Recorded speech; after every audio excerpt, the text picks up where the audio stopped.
Financial times की खबरों के मुताबिक भारत ने कनाडा से अपने 40 स्टाफ वापस बुलाने को कहा है। भारत कनाडा तनाज़ा मजीद शिद्दत इख्तियार कर गया है। मोदी सरकार सफारती तनाज़े पर भी इंतखाबी सियासत चमकाने लगी। भारत का कनाडा के 40 के करीब सफारतकारों को निकालने का फैसला। कैनेडियन हुकूमत को अमला बुलाने के लिए 10 अक्टूबर की डेडलाइन दी गई है। ये तो उन्होंने कभी अपने सपने में सोचा नहीं था कि भारत एक ऐसा रिएक्शन देगा भी। भाई उसको मुंह तोड़ जवाब दिया कि जी 10 अक्टूबर का हम आपको वक्त देते हैं और आप अपने जो 41 डिप्लोमेट हैं उनको यहाँ से निकालें। ये बहुत बड़ी डेवलपमेंट है। उसकी वजह ये है जो मैं समझता हूँ कि कनाडा का साथ वेस्टर्न ममालिक ने नहीं दिया। कनाडा सॉरी करे, क्या कहना चाहेंगे कि दुनिया के बड़े कंट्रीज जो उनसे हैं वो इंडिया के साथ खड़े हैं और कनाडा इस टाइम परेशानी की आलम में नजर आ रहा है। क्योंकि इंडिया की जितनी बड़ी माशियत है और जितना उनका आबादी का तनासब है, कोई भी कंट्री जो है अपना उसके साथ बिजनेस खराब नहीं करना चाहती। इनमें से अमेरिका ने भी साथ नहीं दिया, जर्मनी ने भी नहीं दिया, चाइना ने तो वैसे नहीं देना था, जापान खामोश रहा, रशिया का तुक नहीं बनता था, ये सारे, और उसके बाद ब्रिटानिया, ऑस्ट्रेलिया, सारे के सारे खामोश रहे। हमने वहां पे कंप्लेंट डाल दी है अमेरिका, यूके, कनाडा और ऑस्ट्रेलिया के अगेंस्ट कि ये जैसे पाकिस्तान टेररिस्ट को पनाह देता है वैसे ये कंट्रीज देते हैं, इनके ऊपर इनको ब्लैक लिस्ट में डाला जाए। भारत असल में अपनी पायदारी के ख्वाब देख रहा है। ठीक है। वो समझता है कि मैं दुनिया को अपने तराने पे ला रहा हूँ। ठीक है। जबकि दुनिया के सामने, दुनिया की मईशतों के सामने अभी भारत की वो हैसियत नहीं है जो भारत अपनी नजर में समझता है। तो कभी कनाडा वाले सोच नहीं सकते थे अपने सपने में भी कि मोदी सरकार ऐसा कोई स्टेप ले भी सकती है। अब जब उन्होंने देख लिया कि ये तो रोज बढ़ते जा रहे हैं, ऊपर से यूनाइटेड नेशंस में जाकर जो स्पीच दी है जयशंकर जी ने, उसके बाद तो कोई चारा रहा ही नहीं उनके पास। नमस्कार दोस्तों। तो दोस्तों आपने देखा कि किस तरह से भारतीय गवर्नमेंट ने भारत में रह रहे 41 कनाडाई राजनयिकों को भारत छोड़ने के लिए 7 दिनों का मौका दिया है, जिसको लेकर भारतीय गवर्नमेंट ने कहा है कि अगर 10 तारीख तक भारत नहीं छोड़ोगे तो तुम्हारे साथ कुछ अलग ही होने वाला है। जिसको लेकर कनाडा के प्राइम मिनिस्टर जस्टिन ट्रूडो ने कहा है कि हमारे साथ भारत इतना बड़ा जुर्म कैसे कर रहा है। वहीं आपको बता दें कि कनाडा में भारतीय राजनयिक लगभग 30 से 35 मौजूद हैं। वहीं भारत में कनाडा के राजनयिक लगभग 70 के आसपास मौजूद हैं। आज एक फाइनेंशियल टाइम्स की रिपोर्ट आई है जिसमें उन्होंने कहा है कि जी 10 अक्टूबर का हम आपको वक्त देते हैं और आप अपने जो 41 डिप्लोमेट हैं उनको यहाँ से निकालें। ये बहुत बड़ी डेवलपमेंट है। उसकी वजह ये है जो मैं समझता हूँ कि कनाडा का साथ वेस्टर्न ममालिक ने नहीं दिया। ये जितनी भी हम लफ्ज़ बोलते हैं ना, ये जो ग्रेट पावर्स, ठीक है जी, ये जो 4-5 हम नाम लेते हैं जी, ठीक है जी, इनमें से अमेरिका ने भी साथ नहीं दिया, जर्मनी ने भी नहीं दिया, चाइना ने तो वैसे नहीं देना था, जापान खामोश रहा, रशिया का तुक नहीं बनता था, ये सारे, और उसके बाद ब्रिटानिया, ऑस्ट्रेलिया, सारे के सारे खामोश रहे। इसका मतलब ये है कि ये एक बहुत बहुत बहुत बड़ी जो है ना वो डेवलपमेंट है। 62 डिप्लोमेट्स हैं इंडिया के अंदर, कनाडा के, और अगर ये जिसे वो कहते हैं ना कि इसको वो कह रहे हैं कम करें, ठीक है जी, तो इसका मतलब ये है कि इंडिया चाहता है कि ताल्लुकात जो हैं वो मज़ीद ख़राब हों। हमने वहां पे कंप्लेंट डाल दी है अमेरिका, यूके, कनाडा और ऑस्ट्रेलिया के अगेंस्ट कि ये जैसे पाकिस्तान टेररिस्ट को पनाह देता है वैसे ये कंट्रीज देते हैं, इनके ऊपर इनको ब्लैक लिस्ट में डाला जाए। तो ये तो कभी कनाडा वाले सोच नहीं सकते थे अपने सपने में भी कि मोदी सरकार ऐसा कोई स्टेप ले भी सकती है। अब जब उन्होंने देख लिया कि ये तो रोज बढ़ते जा रहे हैं, ऊपर से यूनाइटेड नेशंस में जाकर जो स्पीच दी है जयशंकर जी ने, उसके बाद तो कोई चारा रहा ही नहीं उनके पास। They have to come at the back foot. आप भी क्रिकेट के बहुत शौकीन आदमी हैं और आप कवरेज भी करते रहे हैं, तो मैं आपकी लैंग्वेज में बोलता हूँ कि ट्रूडो मल ये सोच रहा था कि मैं फ्रंट फुट पे खेलूंगा। उसने बॉलिंग कराई, पहले बॉलिंग कराने का टाइम था इसका, इसने बॉलिंग कराई।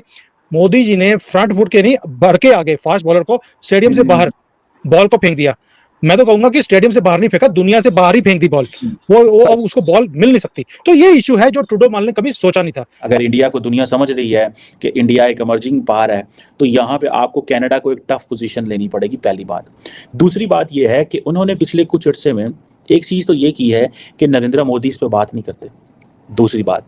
तीसरी बात यह है कि डॉक्टर जयशंकर ने बड़ी लो टोन में एक बात की है जिसमें उन्होंने ये कहा जी कि ये जिसे वो कहते हैं ना कि एक एनवायरनमेंट है, ठीक है जी, कनाडा के अंदर, और वो जो क्लाइमेट ऑफ वायलेंस है, this is what he said, and there is an atmosphere of intimidation, ठीक है।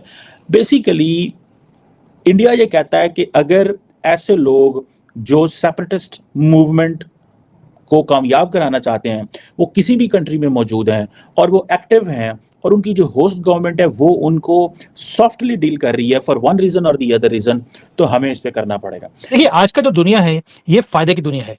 आज उन्हें भारत से फायदा दिखता है फ्यूचर में, नॉट ओनली फॉर टुडे, कि अगले 10-20 साल के लिए भारत इनकी जो जरूरतें हैं उसको पूरा कर सकता है। तो इसलिए ये सारी एसोसिएशंस के अंदर वो भी हैं और हम भी हैं।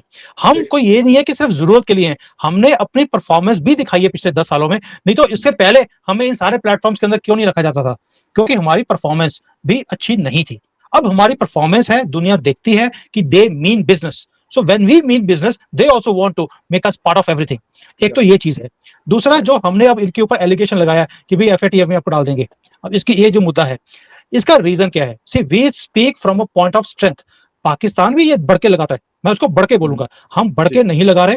We want to put a point across कि भाई हम बदतमीजी सहन नहीं करेंगे, बेशक वो कोई भी हो, बेशक वो सुपर पावर अमेरिका क्यों ना हो। लेकिन ये जो ट्रेंड है इंडिया को समझ आ गई है। इंडिया ने कहा भाई हमने क्या किया कि जिस दिन से ये चीजें हुई हैं, ठीक है जी, उस दिन से वेस्टर्न वर्ल्ड का क्या रिस्पॉन्स है? मुझे तो ऐसे लगता है कि डॉक्टर जयशंकर से एंटनी ब्लिंकन साहब ने बड़े धीमे लहजे में बात की है, इतनी हल्की बात की है कि डॉक्टर जयशंकर ने ओनली क्या डिप्लोमेट कर दो, ठीक है। सो इट मींस कि वो जो क्या नाम है उसका, ट्रूडो साहब जो उम्मीद लगा के बैठे हुए थे ब्लिंकन से, वो उन्होंने नहीं की बात। और ये ब्लिंकन ये उसने जयशंकर ने वापस आते ही ये मजीद एक इसमें बड़ा क्लियर मैसेज है टू कनाडा एंड एवरीबॉडी। भाई बात ये मैसेज ये है कि क्योंकि जैसे आप बोलते हैं कि क्योंकि हमें अमेरिका ने उस तरह नहीं कहा जिस तरह कनाडा एक्सपेक्ट कर रहा था, सो इट मींस कि हम अब फिर अपनी मर्जी करेंगे। इनके ऊपर है कि क्या ये उस चीज को मानेंगे। मेरा आंसर है उनको मानना पड़ेगा, इसका बाप भी मानेगा। रीजन ये इनकी जो फॉरेन पॉलिसीज है वो वीक है। अमेरिका की आप देख रहे हैं उसका वो पकड़ नहीं है फॉरेन पॉलिसी के ऊपर जो पहले किसी टाइम पर होती थी। और इस वक्त अगर आप ब्लिंकन को देखें या किसी भी और फॉरेन मिनिस्टर को जयशंकर के साथ कंपेयर करें, आपको पता लगेगा कि वो सारे इकट्ठे और जयशंकर साहब अकेले एक तरफ। इतना भार है हमारे फॉरेन मिनिस्टर का और फॉरेन पॉलिसी का। अगर हमने इतनी स्ट्रांग पोजीशन पर आकर भी अपने पॉइंट को अक्रॉस नहीं डालना थ्रू एनी मींस, फिर कब डालना है? जब आप वीक पोजीशन में। तो अगर अभी आप नहीं डालोगे तो this is the right time where Bharat is rising. We are going to rise for the next 20, 30, 40 years. We are the answer for world's problems today. और यही जयशंकर जी ने बात भी करी। अभी जो टाइम है ना वो जस्टिन ट्रूडो के पास वो पीछे हटने का नहीं है। अभी जस्टिन ट्रूडो के पास टाइम ये है दैट अगर वो असर्ट नहीं करते तो he will be very weak prime minister. अगर वो भी खामोश रहते हैं, और जिस तरह आप देखें it is a point two learn from India कि टॉप लीडरशिप खामोश है, निचले लेवल पे चीज़ें कर दी हैं। लेकिन इंडिया और कनाडा में डेफिनेटली फ़र्क है। इंडिया कनाडा के अंदर तो रोजाना ऑपोजिशन लीडर खड़ा करके जस्टिन ट्रूडो को पूछता ये जवाब दो, ये जवाब दो। इंडिया के अंदर तो नहीं ऑपोजिशन लीडर नरेंद्र मोदी से पूछता। इंडिया के अंदर तो ऑपोजिशन चीखें मारती है काफ़ी महीने, फिर हुकूमत कहती है अच्छा आओ ये जवाब दे देते हैं। आप देखें ना डॉक्टर जयशंकर कितना कुछ जाके पार्लियामेंट को ब्रीफ करते हैं कि हमने क्या कर रहे हैं और किस तरह कर रहे हैं, या नरेंद्र मोदी कितना को ब्रीफ करते हैं। ये वो सिस्टम नहीं है। जी हाँ दोस्तों, जैसा कि आपने देखा कि किस तरह से कनाडा के ऊपर कितना ज्यादा भारत प्रतिबंध लगा रहा है। वहीं आपको बता दें कि भारत में रह रहे लगभग 70 कनाडाई राजनयिकों को, उसमें से 40 राजनयिकों को भारत ने भारत देश को खाली करने के लिए बोला है, जिसको लेकर पाकिस्तान में इस बात को लेकर शॉक्ड हो गई है पाकिस्तानी मीडिया कि भारत इतना बड़ा जुल्म कनाडा के ऊपर क्यों कर रहा है। वहीं आपको बता दें कि पाकिस्तान के अलावा कोई भी देश कनाडा को सपोर्ट नहीं कर रहा है, लेकिन ये भिखारी पाकिस्तान कनाडा को इसलिए सपोर्ट कर रहा है क्योंकि इन पाकिस्तानियों को चुल मची है कि कनाडा को अगर हम सपोर्ट करेंगे तो वो हमें फाइनेंशियली मदद करेगा, लेकिन कनाडा ऐसा नहीं करने वाला है। वहीं आपको बता दें कि कनाडा को कोई भी देश सपोर्ट नहीं कर रहा है, जैसे USA हो गया, चाइना हो गया, रूस हो गया, जापान हो गया, इन सभी देशों ने कनाडा को सपोर्ट नहीं किया है। और कनाडा चाहता है कि ये सब देश हमें सपोर्ट करें, लेकिन वो सब किसी भी देश के साथ नहीं है, न भारत के न कनाडा के, जिसको लेकर पाकिस्तानी मीडिया कह रही है कि भारत के साथ कोई नहीं है और कनाडा के साथ भी कोई नहीं है, लेकिन हम कनाडा के साथ रहेंगे, जिसको लेकर खुद पाकिस्तानी मीडिया ही जलील हो रही है। वहीं आपको बता दें कि भारत ने इतना बड़ा कदम उठा लिया है कि 41 राजनयिकों को भारत छोड़ने के लिए कह दिया है, जिसको लेकर कनाडा के president prime minister Justin Trudeau का कहना है कि भारत हमारे ऊपर इतना बड़ा जुल्म क्यों कर रहा है। वहीं आपको बता दें कि भारतीय विदेश मंत्री यानी एस जयशंकर ने जिस तरह से यूएन में इन कनाडाइयों के ऊपर इतना बड़ा कदम उठाया है, उसको लेकर भी कनाडा के प्राइम मिनिस्टर जस्टिन ट्रूडो काफ़ी ज़्यादा हैरान हैं। वहीं इसको लेकर सभी देश बातें कर रहे हैं कि भारत सही कर रहा है, इन कनाडाइयों को बैन लगा रहा है, जिसको लेकर पाकिस्तानी मीडिया को हजम नहीं हो रहा है और पाकिस्तानी मीडिया कनाडा को सपोर्ट कर रही है। वहीं इसको लेकर पाकिस्तानी मीडिया भी कह रही है कि कनाडा को हमें सपोर्ट करने में इसलिए फ़ायदा है कि वो हमें फाइनेंशियली मदद करेगा, लेकिन आपको बता दें कि इसमें कोई पाकिस्तान की फ़ायदा नहीं होने वाली है। खैर, इस पर आपकी क्या राय है, हमें अपनी राय कमेंट में ज़रूर दीजिएगा और साथ ही हमारे चैनल को भी सब्सक्राइब जरूर कीजिएगा। मिलते हैं किसी अन्य वीडियो में, तब तक के लिए जय हिंद, वंदे मातरम।